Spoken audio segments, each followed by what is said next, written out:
أعوذ بالله من الشيطان الرجيم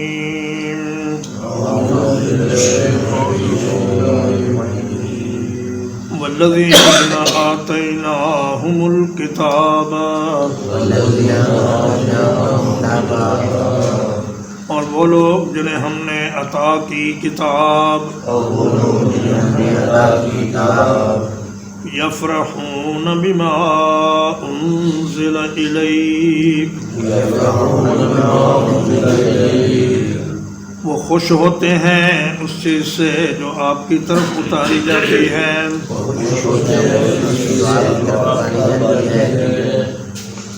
وَمِنَ الْأَحْزَابِ مَن يُنْكِرُ بَعْضًا اور کچھ گروہ ایسے ہیں جو اس کے بعض حصے کا انکار کرتے ہیں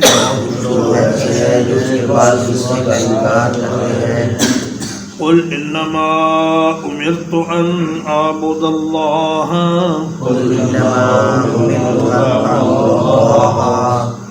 کہہ دیجئے مجھے تو صرف یہ حکم دیا گیا ہے کہ میں اللہ کی عبادت کروں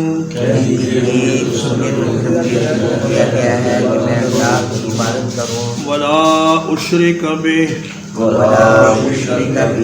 اور اس کے ساتھ کسی کو شریک نہ بناؤں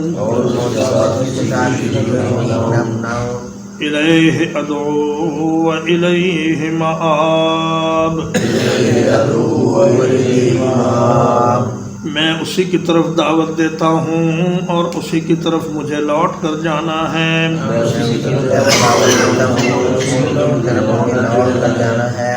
فرمایا کہ وہ لوگ جنہیں ہم نے کتاب عطا کی اس سے مراد یا تو اہل کتاب ہیں جنہیں تورات اور انجیل اور دیگر کتب عطا کی گئیں فرمایا کہ وہ لوگ جو سچے عیسائی ہیں یا سچے یہودی ہیں اور نبی کریم صلی اللہ علیہ وسلم کی بشارتوں پر جو انہیں تورات اور انجیل میں ملی ہیں ان پر ایمان رکھتے ہیں وہ آپ صلی اللہ علیہ وسلم پر جب قرآن مجید نازل ہوتا ہے تو اس کے باعث خوشی کا اظہار کرتے ہیں اور ان میں سے بعض گروہ ایسے ہیں کہ جو قرآن مجید کے بعض ان احکام کا اور ان بیانات کا انکار کرتے ہیں جو ان کی کتابوں سے میل نہیں کھاتا یا جس میں ان کی تحریف شدہ کتابوں کی تردید ہوتی ہے جیسے کہ انہوں نے حضرت عزیر علیہ السلام کو یہود نے کہا کہ یہ اللہ کا بیٹا ہے اور عیسائیوں نے کہا عیسیٰ علیہ السلام اللہ کے بیٹے ہیں یا پھر قرآن مجید نے رجم کا حکم دیا اور یہودی رجم کے حکم کا انکار کرتے تھے یا پھر سود کی حرمت کا قرآن مجید نے حکم دیا اور یہ لوگ سود کے حرام ہونے کا حکم نہیں مانتے تھے اسی طرح کے بعض معاملات جو ان کی مرضی کے موافق نہیں تھے ان کا وہ انکار کرتے ہیں لیکن جو لوگ اللہ کی توفیق سے نبی کریم صلی اللہ علیہ وسلم کو سچا سمجھتے ہیں وہ اپنی کتابوں پر بھی ایمان لائے اور نبی کریم صلی اللہ علیہ وسلم پر بھی اور قرآن مجید پر بھی ایمان لاتے ہیں اور دوسرا معنی اس کا یہ ہے کہ والذین آتیناہم الکتاب یعنی مسلمان جنہیں ہم نے یہ قرآن مجید عطا کیا ہے وہ قرآن مجید کے نزول پر خوش ہوتے ہیں ومن الاحزاب سے مراد وہ ضدی عرب اور وہ مشرکین ہیں جو قرآن مجید کا انکار کرتے ہیں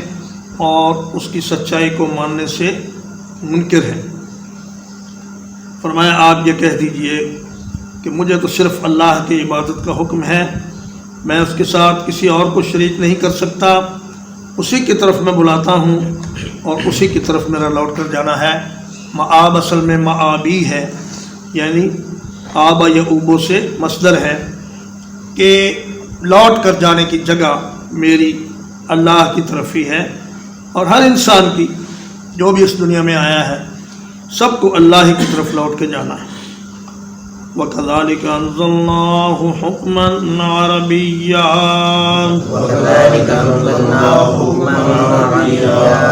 اور اسی طرح اتارا ہم نے اس قرآن کو عربی فرمان بنا کر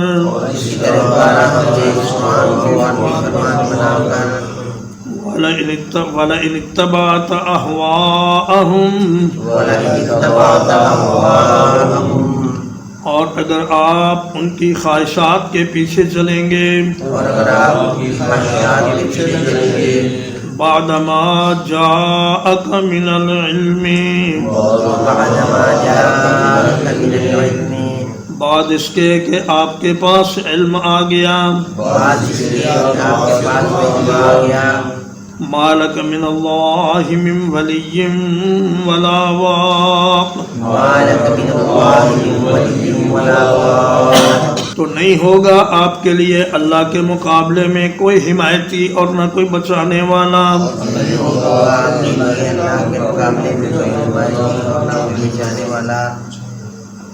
فرمایا کہ ہم نے اس قرآن مجید کو عربی زبان میں قول فیصل بنا کر نازل کیا ہے۔ حکمن کا معنی ایسی بات جو فیصلہ کن بات ہے اور جس کی کہی ہوئی بات غلط نہیں ہو سکتی۔ فرمایا انہ لقول فصل وما هو بالحزل، یہ قرآن مجید قول فیصل ہے، یہ کوئی ہنسی مذاق کی چیز نہیں ہے۔ اور اس قرآن کو عربی زبان میں نازل اس لیے فرمایا کہ عربوں کے اندر کچھ ایسی خوبیاں تھیں جو دوسرے لوگوں میں نہیں تھیں، اور انہی کی زبان میں اس قرآن مجید کو نازل کیا گیا۔ چونکہ یہ زبان فصاحت و بلاغت کے اعتبار سے اور اپنے معانی کے اعتبار سے دیگر تمام زبانوں پر فوقیت رکھتی ہے، اور اس قرآن کو عربی میں نازل کرنے کا ایک فائدہ یہ ہوا کہ عربی زبان بھی اس قرآن کی وجہ سے محفوظ رہی۔ حالانکہ جو علاقائی لہجے ہیں عربوں کے وہ اتنے مختلف ہیں کہ ایک علاقے کا عرب دوسرے علاقے کے لہجے کو نہیں سمجھ سکتا، لیکن قرآن مجید کی وجہ سے فصیح عربی قیامت تک کے لیے محفوظ ہو گئی، اور جو بھی آدمی عربی زبان سیکھنا چاہے وہ قرآن مجید کی مدد سے سیکھ سکتا ہے۔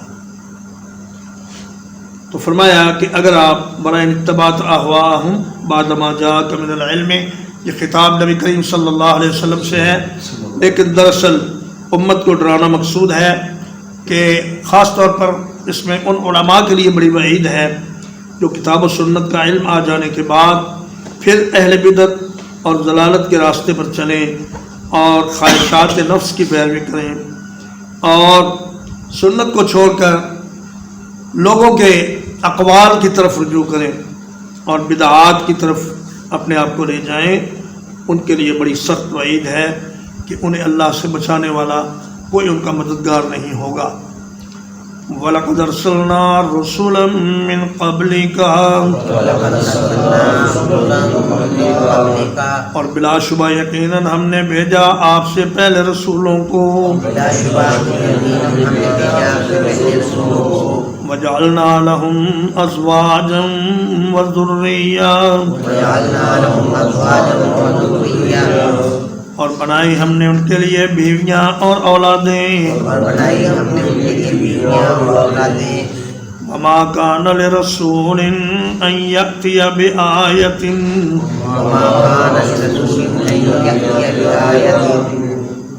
اور کسی رسول کے لیے ممکن نہ تھا کہ وہ کوئی معجزہ لے آتا، الا بإذن اللہ، مگر اللہ کے حکم کے ساتھ،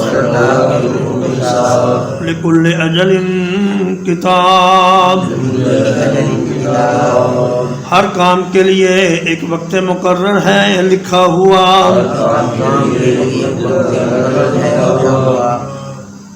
اس آیت کریمہ میں اور اگلی آیت میں اہل کتاب کے اعتراضات کا جواب ہے،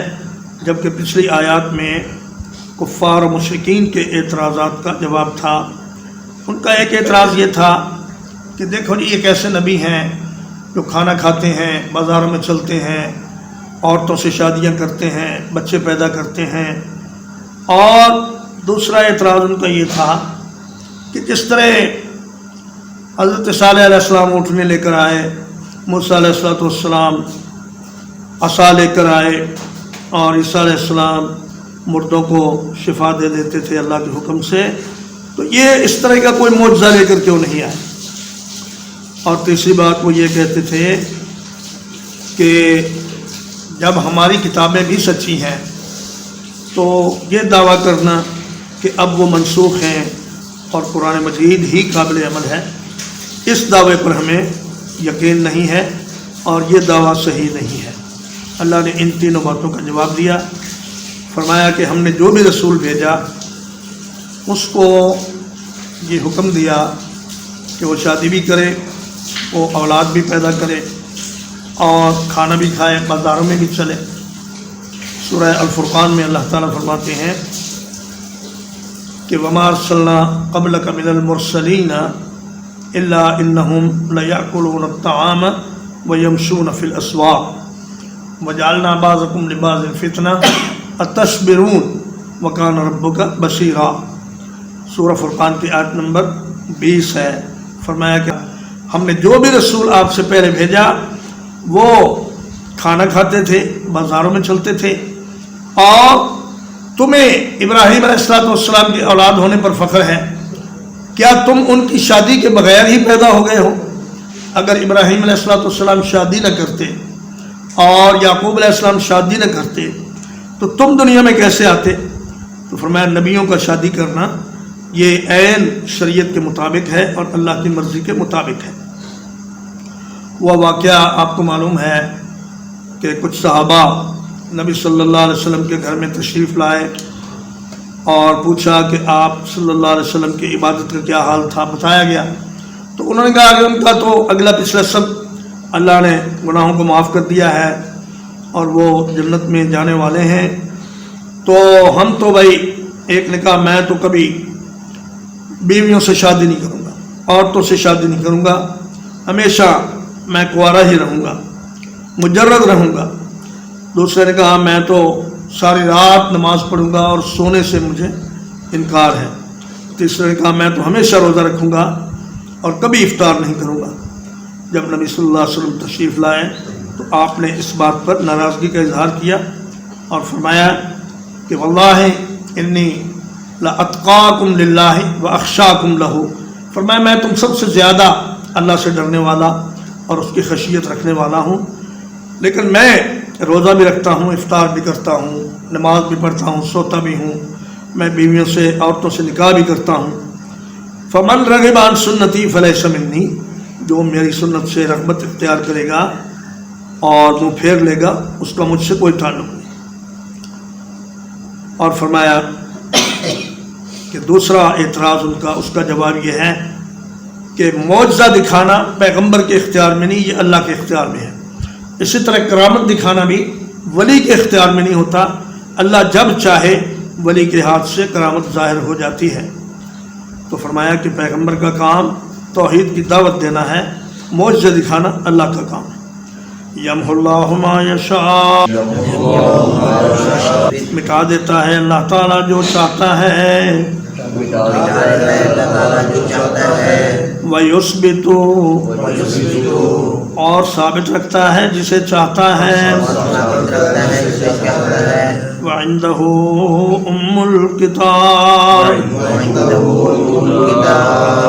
اور اسی کے پاس اصل کتاب ہے۔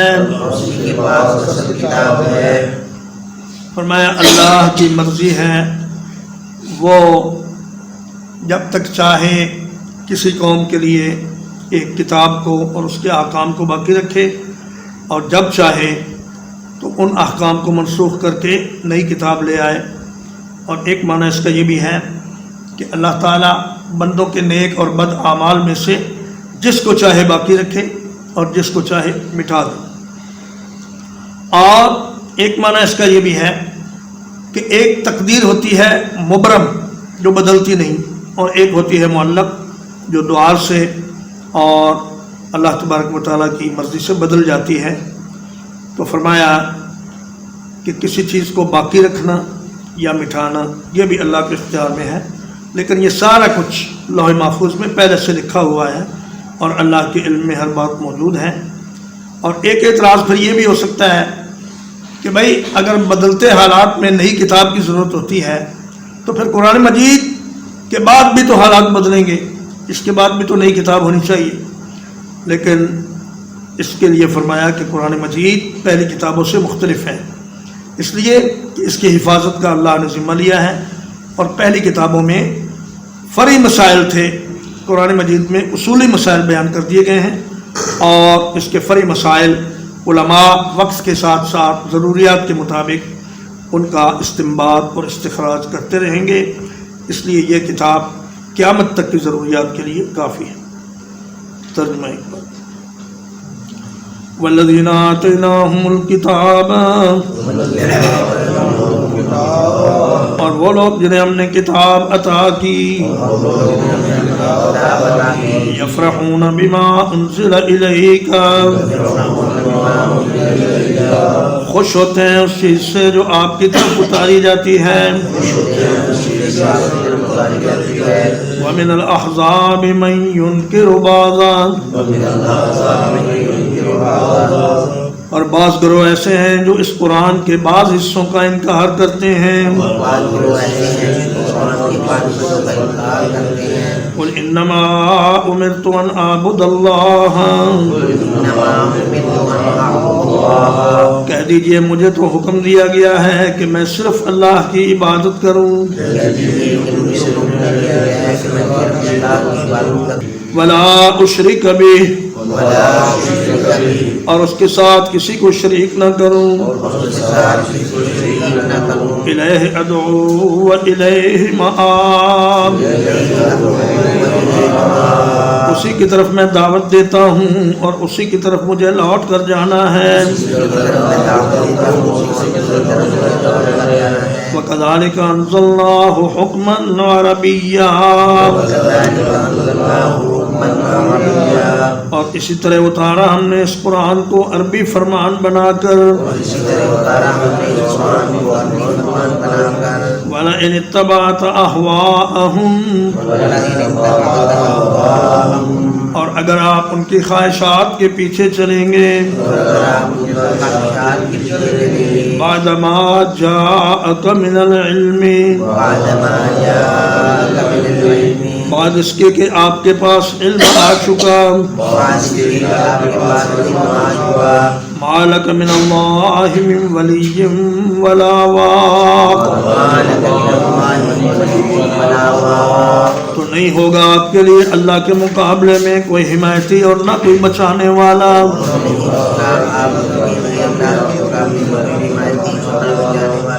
وَلَقَدْ أَرْسَلْنَا رُسُلًا مِّن قَبْلِكَ، اور بلا شبہ یقیناً بھیجا ہم نے آپ سے پہلے بہت سے رسولوں کو. وَجَعَلْنَا لَهُمْ أَزْوَاجًا وَذُرِّيَّةً، اور ہم نے ان کے لیے بیویاں اور بچے بنائے. وَمَا كَانَ لِرَسُولٍ، اور کسی رسول کے لیے ممکن نہ تھا. أَن يَأْتِيَ بِآيَةٍ، یہ کہ وہ کوئی معجزہ لے آتا. الا بإذن اللہ، اگر اللہ کی اجازت کے ساتھ. لکل اجل کتاب، ہر کام کے لیے ایک وقت مقرر ہے لکھا ہوا. یمحو اللہ ما یشاء، مٹا دیتا ہے اللہ تعالیٰ جو چاہے. وَيُثْبِتُ، اور باقی رکھتا ہے جس کو چاہے. وَعِندَهُ أُمُّ الْكِتَابِ، اور اسی کے پاس اصل کتاب ہے. صلی اللہ علیہ نبینا محمد وآلہ وصحبہ اجمعین.